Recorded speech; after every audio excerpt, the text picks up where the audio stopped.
esta semana, cuando estaba preparando la enseñanza,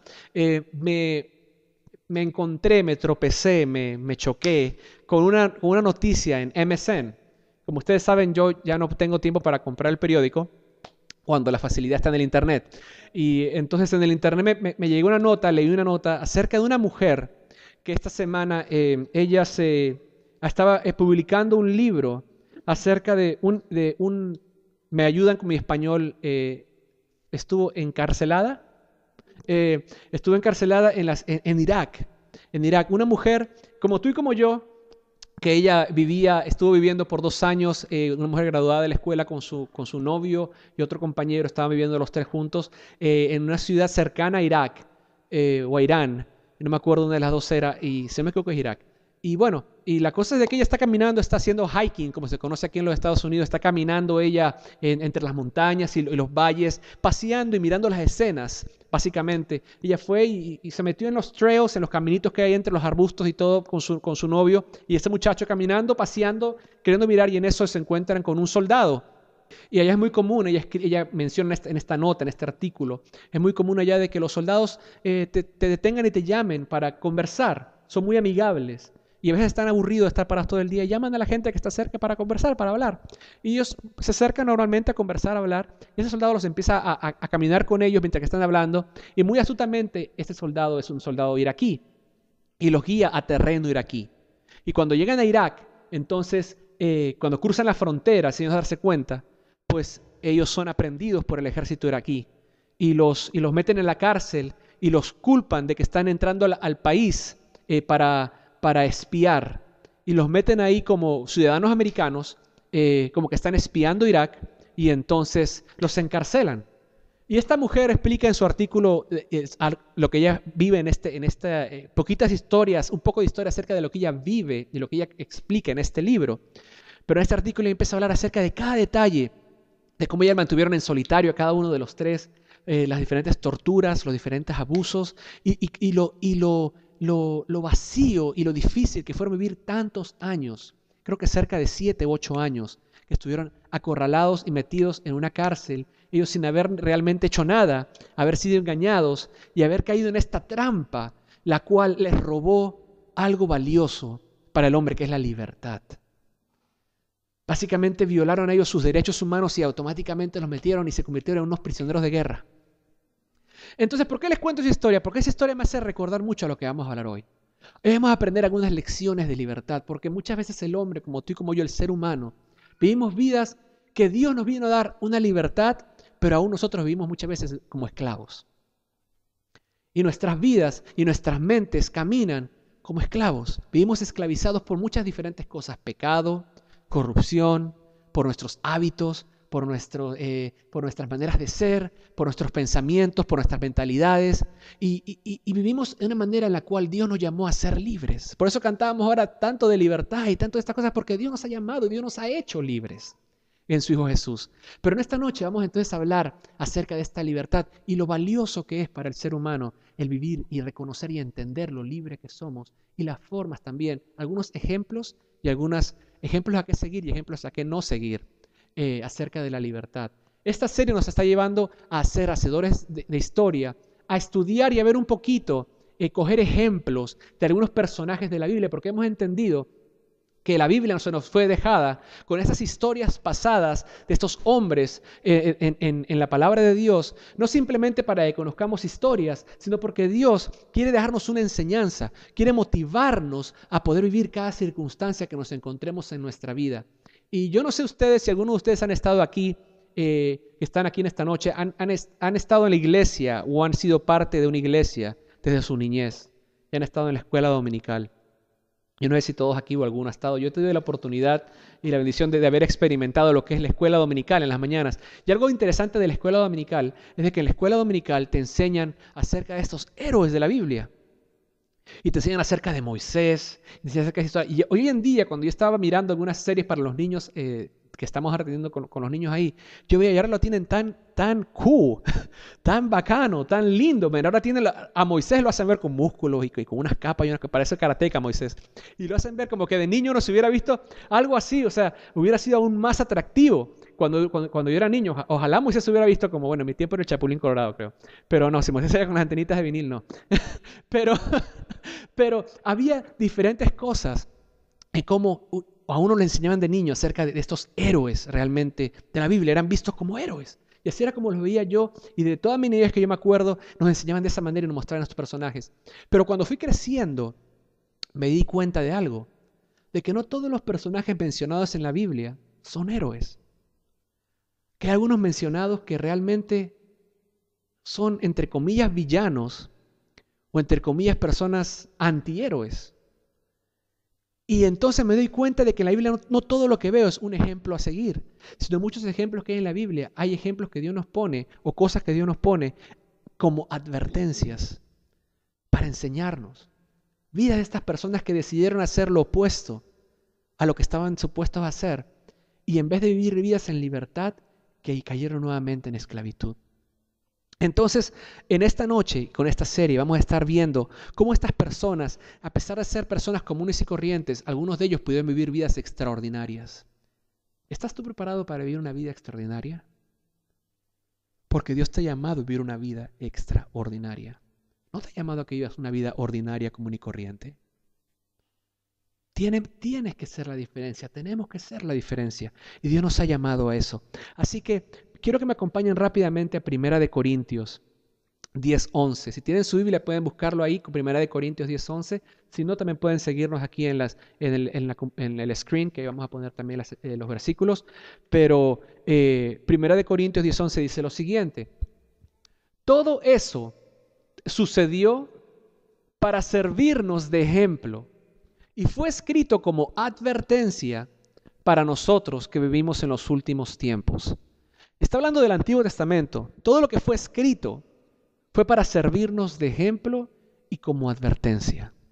Hay muchas cosas que vamos a leer en esta noche, muchos personajes que vamos a abreviar y a ver rápidamente por tiempo, en cómo estas personas realmente pueden ser un ejemplo o pueden ser una advertencia. Y esta noche vamos a ver 4 vidas.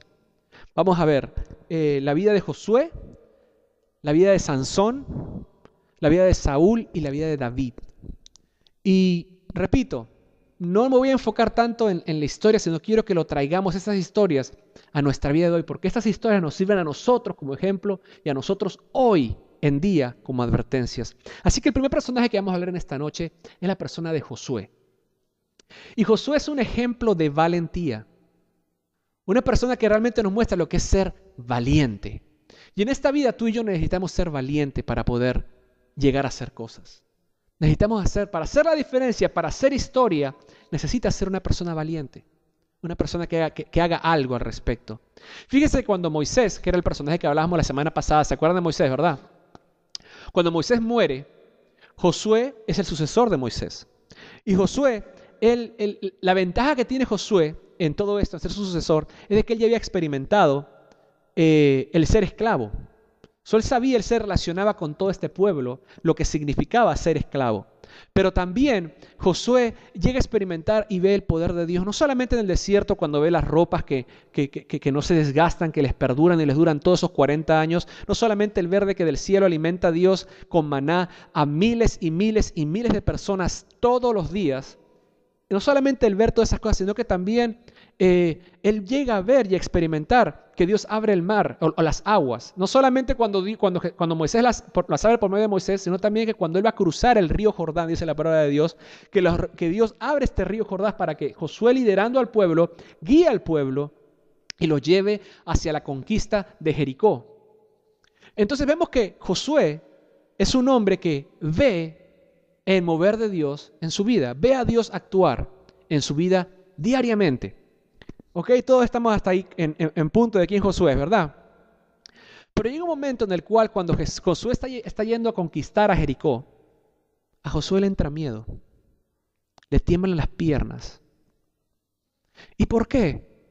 Porque Josué no era un guerrero. Ellos no estaban acostumbrados a vivir de esa manera. Él no había guiado nunca un pueblo, él como líder, a una guerra. A lo mejor no sabía cómo, a lo mejor habían personas mayores que él, ancianos, que para esa cultura y para hasta el día de hoy, para la cultura hispana al menos, un anciano siempre es una persona que merece un respeto.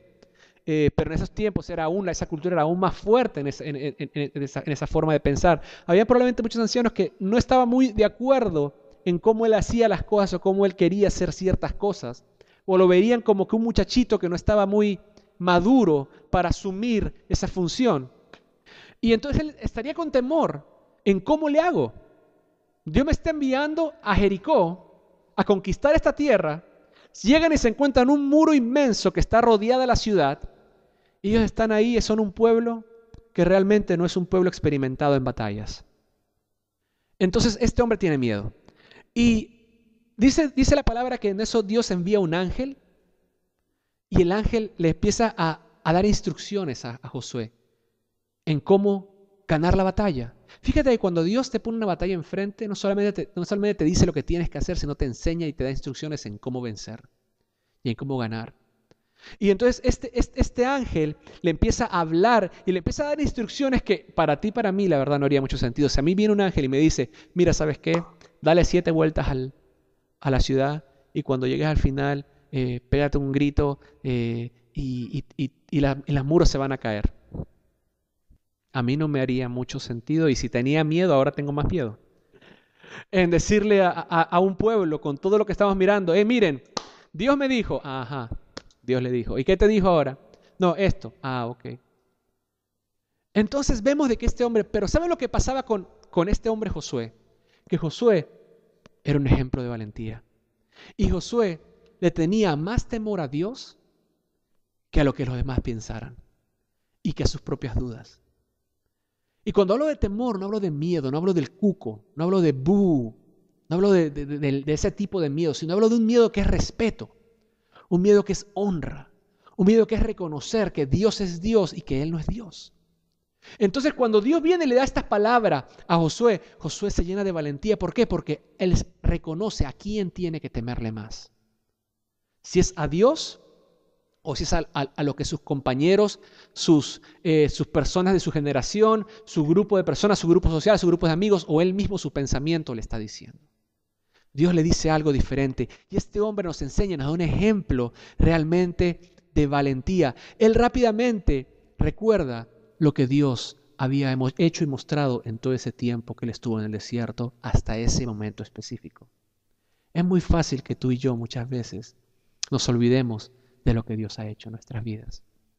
Cuando llega una prueba en nuestras vidas, un momento difícil, un momento en el cual a lo mejor perdemos el trabajo, a lo mejor viene un problema inesperado, viene a lo mejor algo que sucede en tu familia, un problema relacional.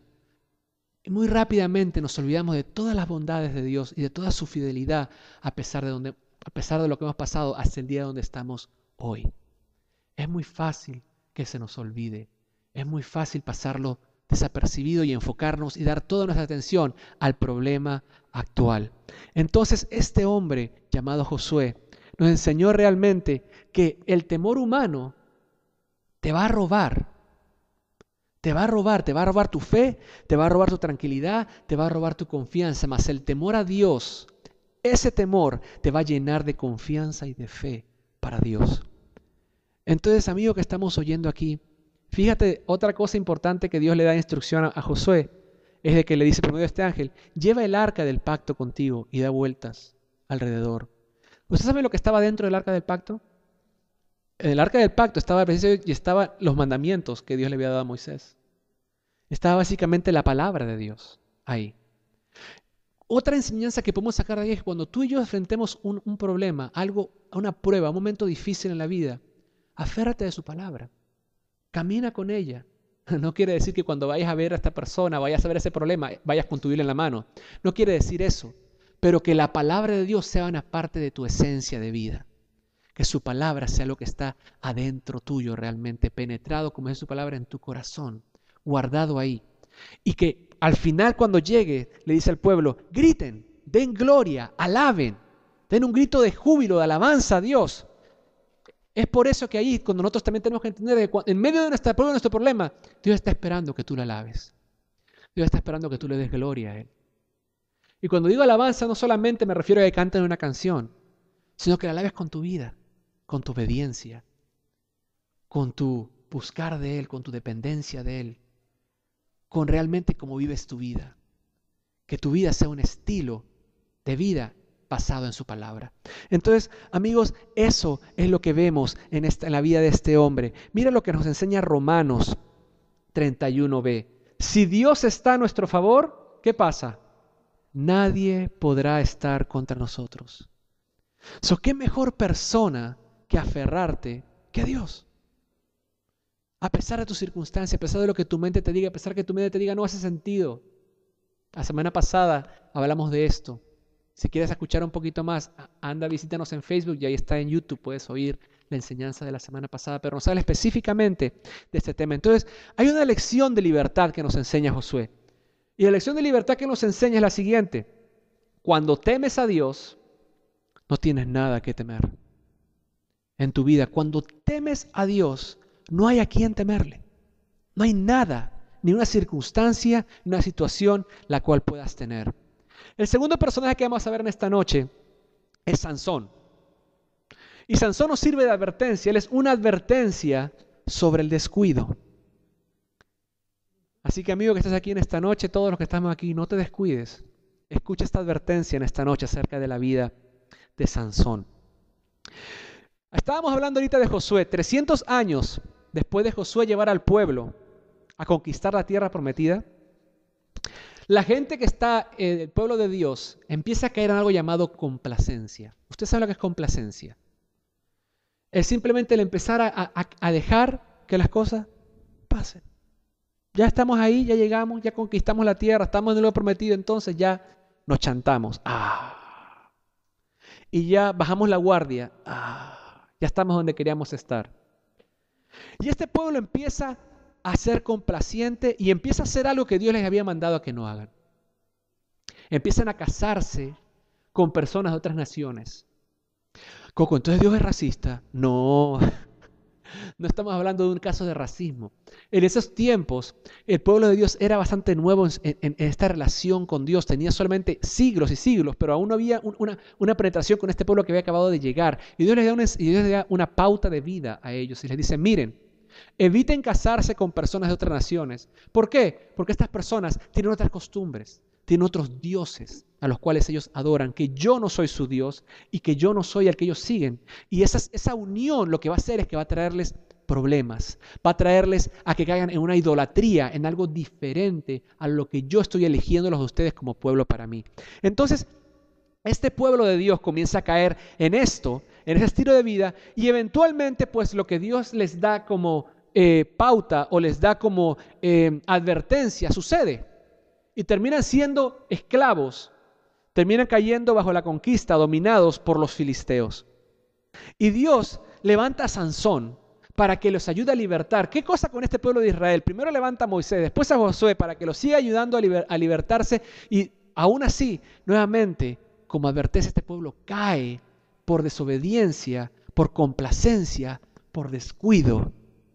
Cae nuevamente en esclavitud. Y Dios levanta a un hombre llamado Sansón para que esta vez sea el que los liberte, el que los ayude a ser liberados. Y fíjate que después de varias victorias y de ver a Dios actuar por medio de Sansón, porque Dios le da a Sansón una fuerza sobrenatural y lo envía a salvar a este pueblo. Así como lo vemos en la historia, lo hace un hombre fuerte, un hombre realmente con fuerza física, sobrenatural. Y Sansón experimenta todas estas cosas y ve cómo Dios se mueve de igual manera, cómo Dios le da victoria tras victoria en batallas y en cosas, y cómo llega a básicamente estar tan cerca a conseguir la libertad. Pero llega un momento en el cual Sansón cae en lo mismo que el pueblo. Cae en complacencia, se descuida, baja la guardia. Baja su guardia. Y se distrae con una mujer filistea llamada Dalila. Y se distrae con una mujer. Su debilidad de él fue la falda, olvídate. A Sansón, Dalila, ¿qué tendría Dalila? Pero Dalila, pues, lo debilitó totalmente, al menos de corazón.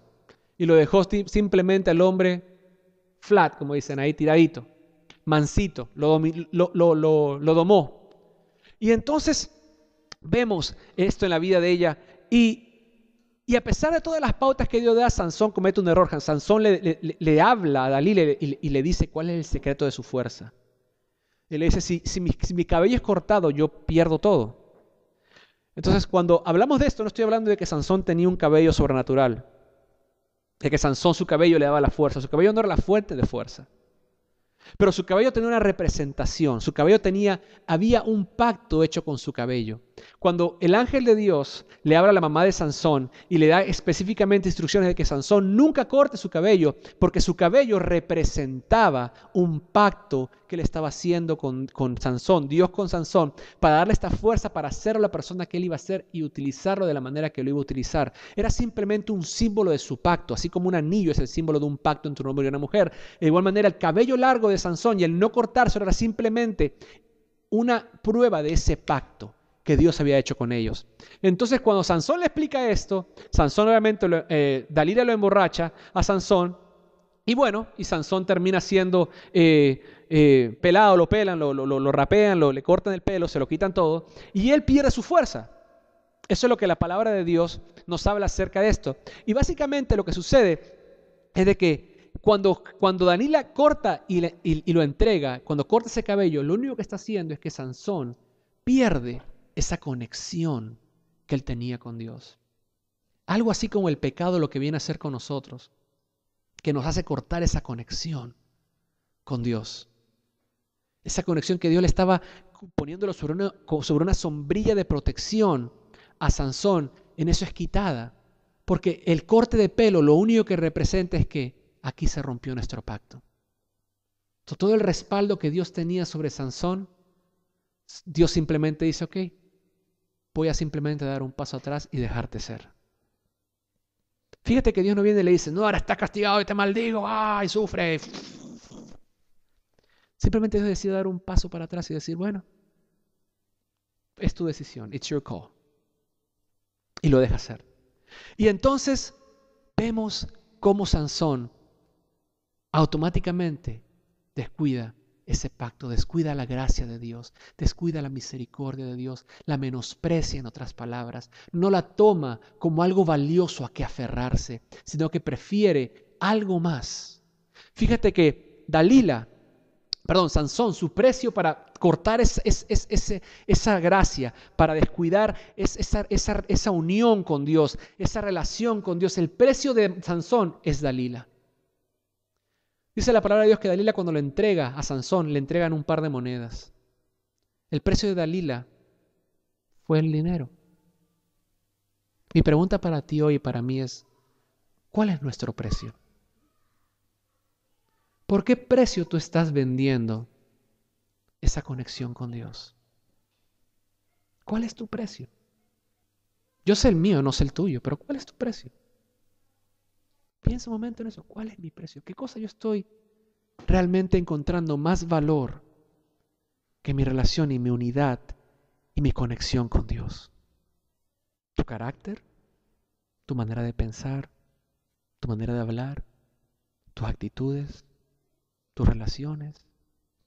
Cada uno de nosotros nos conocemos y yo espero que el Espíritu Santo nos ayude a escuchar estas advertencias, al igual que estos ejemplos en esta noche, para que nuestras vidas realmente puedan hacer una historia que valga la pena vivirla y que valga la pena contarla.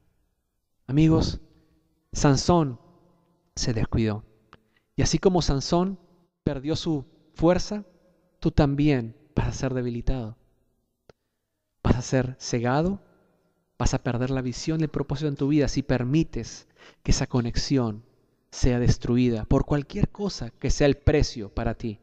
Así que te pido en esta noche, amigos, que realmente encontremos nuestra fortaleza y nuestra unidad en Dios.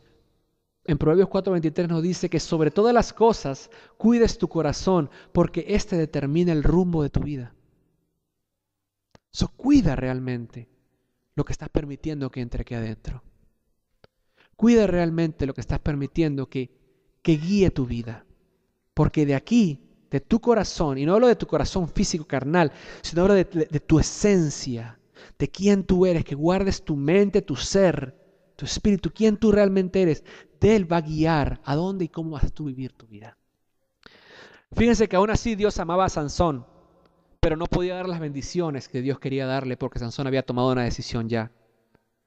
Y ahora Sansón se convierte entonces en nuestra advertencia. Y lo que Sansón nos enseña acerca de la libertad por medio de esta advertencia es lo siguiente. Nunca descuides la gracia de Dios. No la descuides.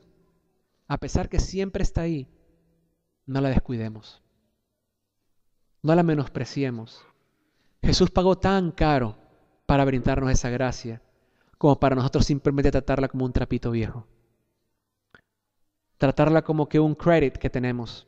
Ah, no, es que yo estoy bajo crédito. ¿Sabes cuando tú vas y das un store credit y tienes un store, cuando tú devuelves algo y te dan como que un store credit, te dan un crédito de la tienda y te dan como que, señora, tiene como 100 créditos en su tienda. No trates la gracia como si fuera un crédito. No la trates así.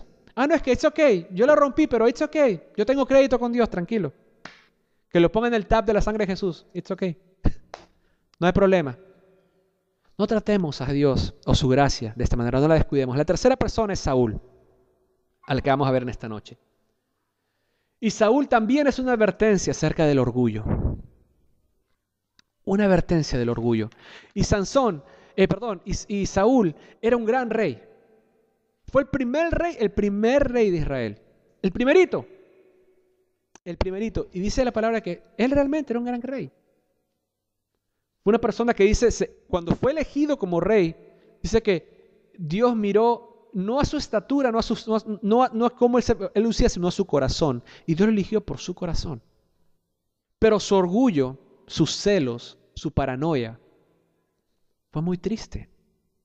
Era un hombre tan orgulloso que destruyó todo un verdadero legado que él pudo haber dejado como rey. Dios lo eligió para algo.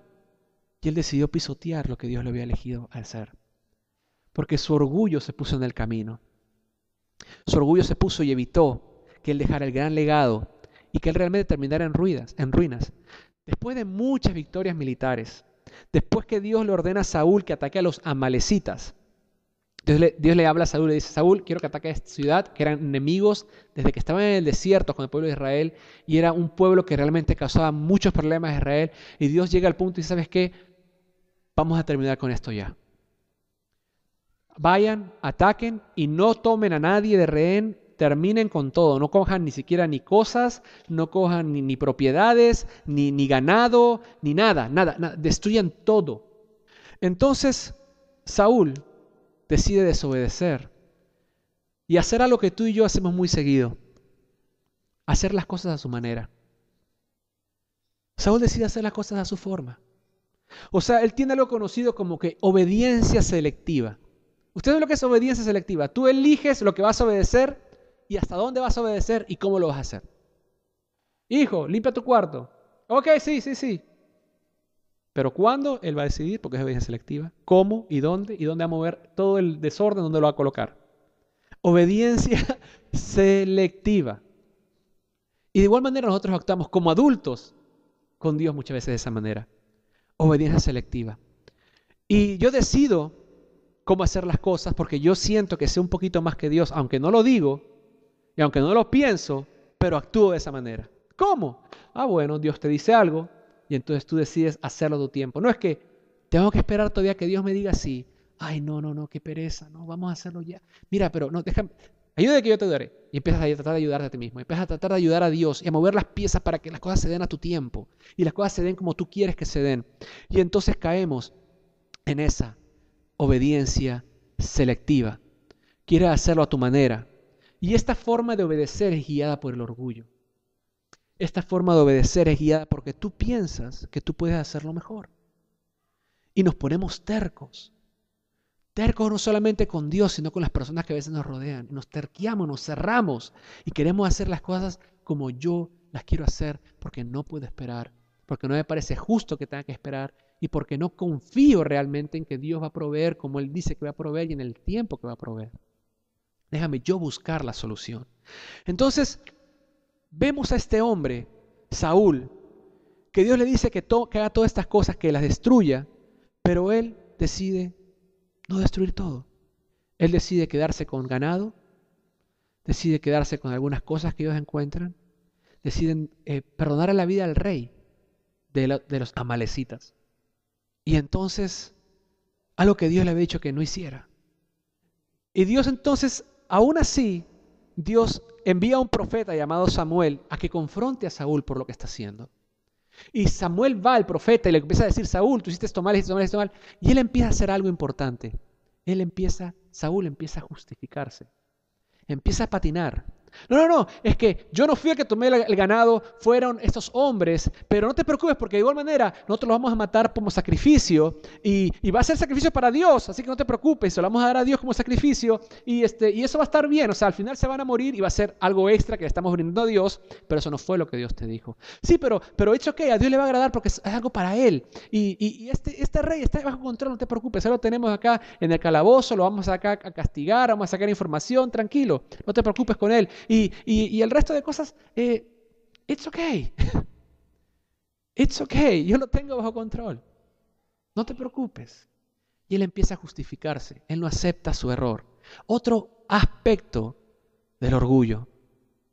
Fíjate que a Dios no le impresionan las actividades religiosas que tú y yo tengamos. A Dios no le impresionaba que Saúl quisiera brindarle estos animales de ofrendas. Dios no decía: ay, mira, muy buena idea, qué bueno, yes, dame el sacrificio para mí. A Dios no se impresiona con esas cosas. A Dios lo que espera es nuestra obediencia. No nuestra obediencia relativa, no una obediencia selectiva. Y muchas veces vemos aquí que nuestra religiosidad, nuestras actividades, el que tú vengas a la iglesia todas las semanas, a Dios no le impresiona. A Dios no le impresiona que tú ores todos los días antes de comer. A Dios no le impresiona que tú vengas aquí a cantar y levantes tus manos o no las levantes. A Dios no le impresiona. Porque si tú llegas a tu casa y tú vives algo totalmente opuesto a lo que su palabra dice, a pesar que tú vienes a la iglesia todas las semanas, a pesar que tú levantas tus manos, a pesar que tú oras antes de comer, y tu vida realmente no refleja la palabra de Dios, a Dios no le impresiona tu actividad religiosa ni la mía. A Dios no le impresiona esas cosas. A Dios lo que sí le importa y le impacta es que tu obediencia y la mía sea una obediencia real y verdadera. Que no sea como la de Saúl, sino que sea una obediencia que realmente haga una diferencia. ¿Estamos tratando nosotros de ser selectivos con el pecado? ¿Tú y yo estamos tratando de ser selectivos con el pecado? ¿O realmente estás tratando de sacar el pecado fuera de tu vida? ¿Estamos siendo selectivos o no? No. Es que mi integridad está bien hasta aquí. Pero esta otra parte que yo no soy tan íntegro, que yo no hago las cosas como debería hacerlas, es que todos lo hacen. ¿Cuál es el problema? Yo también lo hago entonces. Si no hay ninguna consecuencia grande realmente. Amigos, tengamos cuidado. Que nuestra obediencia no sea una obediencia selectiva. Que simplemente la palabra de Dios aplique para unas cosas y no para otras. Si vas a vivir bajo su palabra, que aplique para todo lo que hay en tu vida. Así que mira lo que nos dice Jonás 2.8. Jonás 2.8 nos habla, nos dice: los que rinden culto a dioses falsos le dan la espalda a todas las misericordias de Dios. Si tú te has convertido en tu propio Dios, si tu orgullo, tu diosito, es el que está mandando, si tú eres tu Dios, le estás dando la espalda a todas las misericordias de Dios en tu vida. No hagamos eso, no tomemos esa decisión. Romanos 8.13 también nos enseña y nos dice: porque si ustedes viven conforme a la carne, habrán de morir, pero si viven por el Espíritu, hacen morir las obras de la carne, o sea, del cuerpo, y vivirán. Si vives bajo la carne, vas a morir. Estás yendo hacia un camino en el cual te traerá destrucción. Toma la advertencia de la vida de Saúl y realmente ten cuidado con el orgullo. Ten cuidado con esa obediencia selectiva. Y aprende esta lección de libertad a la vida de Saúl. La voluntad de Dios tiene que ser hecha a su manera. No puede ser hecha a la tuya. No puede ser hecha a medias de la manera en que Él lo haría. Es de la manera en que Él te lo está pidiendo. Y por último, la vida de David. Un ejemplo de quebrantamiento. Joven, con el poder de Dios, David va y de muchachito, y nunca ha sido un guerrero, un ejército, y a veces se enfrenta contra Goliat y de un cocotazo, de una piedra, lo tumba y lo mata. Y queda como héroe en la ciudad, con el pueblo de Israel. Y cae en favor con el rey Saúl. con aquel maníaco que estamos hablando hace un ratito. Y entonces cae con Saúl y empieza a tener una relación. Y Saúl, ahí es donde vienen los celos de Saúl con David. Pero David, entonces Saúl muere eventualmente, después de muchos problemas que pasa con David. Y David se convierte en el rey. Dios lo elige como rey a David. El segundo rey de Israel, el rey David. Y en las mejores partes del reinado de David sucede algo que David hace. Él comete su más grande y más oscuro pecado. Dice que el pueblo se va, el ejército se va a pelear la guerra. Y en ese tiempo la costumbre es que el rey va con el ejército a la guerra. Pero David que se queda ese día y se va a pasear afuera, a hablar en su celular, empieza a buscar en Facebook, a darle ahí, y en eso, ¡pum!, mira para el frente, ¿y qué pasa? Ve a una mujer bañándose, otra falda, y entonces dice, ¡ay, qué fea esa vieja! No, mentira, el tipo dice, no, le gusta, le atrae esta mujer. Y entonces va y manda a llamar a Betsabé. Y ya, para hacer la historia corta, él comete adulterio con Betsabé, sabiendo que es una mujer casada y que el esposo de Betsabé estaba luchando la batalla en el ejército. Él la manda a pedir, la hace mujer de él también y se va. Pero Betsabé en ese encuentro queda embarazada. Y no solamente eso, pero David realmente le gusta a esta mujer y manda a matar a su esposo. Lo manda a poner en las primeras filas de la guerra para que le den guiso más rápido. Y entonces dice, bueno, aquí mato dos pájaros de un tiro. Se queda conmigo, tiene mi hijo. David entonces comete este gran pecado y este gran delito. Pero Dios amaba tanto a David que tiene la misma oportunidad que le da a Saúl. Se la da a David. Y envía un profeta a que vaya y confronte a David por su pecado. Pero fíjate la diferencia entre David y Saúl. Cuando David es confrontado por su pecado, David no patina. David automáticamente acepta culpa. Dice su palabra, ustedes pueden leerlo en el Salmo 51, en toda la confesión que hace David. No lo voy a leer ahora por falta de tiempo, pero Salmo 51, pueden leerlo ustedes en sus casas, ahí está en sus notas. Es una confesión entera que David hace a Dios por lo que él ha cometido, lo ha cometido, cómo le pide perdón. Puedes ver el corazón de David derramado ante Dios, un corazón realmente arrepentido y que quiere una reconciliación, quiere restaurar esa conexión que perdió Sansón, esa conexión que tenía Josué, esa conexión que rompió Saúl. David realmente quería, y vemos en ese salmo, cómo su corazón, cómo su vida es quebrantada. Porque Dios usa la bendición del quebrantamiento muchas veces en nuestra vida para nuevamente atraernos a Él. Hay veces que nosotros por ser tan duros de corazón necesitamos ser quebrados y necesitamos ser quebrantados. Y David vive un tremendo quebrantamiento, pero ese quebrantamiento lo atrae nuevamente a esa conexión que él tenía y que necesitaba de tener con Dios.